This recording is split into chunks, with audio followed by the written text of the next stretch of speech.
సింహాచలం ఘటనపై ప్రధాని మోడీ దిగ్భ్రాంతి వ్యక్తం చేశారు. మృతుల కుటుంబాలకు సానుభూతి తెలిపిన ఆయన క్షతగాత్రులు త్వరగా కోలుకోవాలని ఆకాంక్షించారు.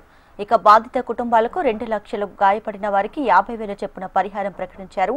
పీఎం నిధి కింద మృతుల కుటుంబాలకు ఎక్స్ గ్రేషియా అందిస్తున్నట్లు ప్రధాని మోడీ స్పష్టం చేశారు.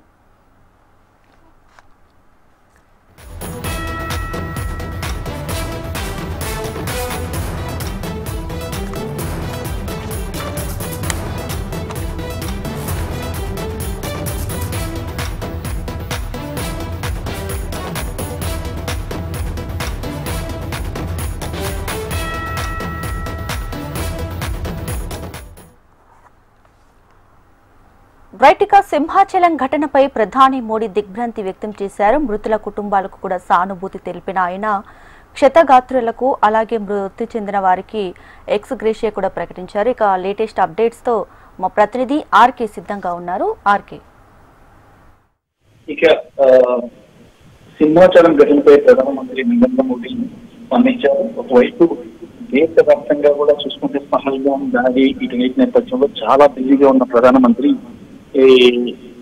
ఇటు ఆంధ్రప్రదేశ్ ఆంధ్రప్రదేశ్ లో జరిగిన దుర్ఘటనపై స్పందించడం కూడా చాలా అందరూ అభినందిస్తున్నారు మోడీని. మరి ఆంధ్రప్రదేశ్ లోని విశాఖపట్నంలో గోడ కూలి ప్రాణ నష్టం జరగడం చాలా బాధాకరమని మోడీ పేర్కొన్నారు. మృతుల కుటుంబాలకు సంతాపం తెలిపారు ప్రధానమంత్రి నరేంద్ర మోడీ. గాయపడిన వారు త్వరగా కోలుకోవాలని చెప్పారు. అలాగే మృతుల కుటుంబాలకు ప్రధానమంత్రి నేషనల్ రిలీఫ్ ఫండ్ నుంచి 2 లక్షల పరిహారం, గాయపడిన వారికి 50,000 పరిహారం ప్రకటించారు. ఒకవైపు బిజీగా పాకిస్తాన్ తో యుద్ధం జరుగుతున్న తరుణంలో కూడా ఎక్కడ కూడా దేశ ప్రజలను నెగ్లెక్ట్ చేయకోకుండా ఇక్కడ సంఘటన జరిగిందనక ఇమీడియట్ గా ప్రధానమంత్రి నష్టపరిహారం విడుదల చేయడం, మృతుల కుటుంబాలకు సంతాపం తెలపడం మీద హర్షం వ్యక్తమవుతుంది. మరి ఏదేమైనా సరే ఈ రోజు సింహాచలం ఘటన జరగడం అనేది చాలా దురదృష్టకరమని ఆయన ఆవేదన వ్యక్తం చేశారు.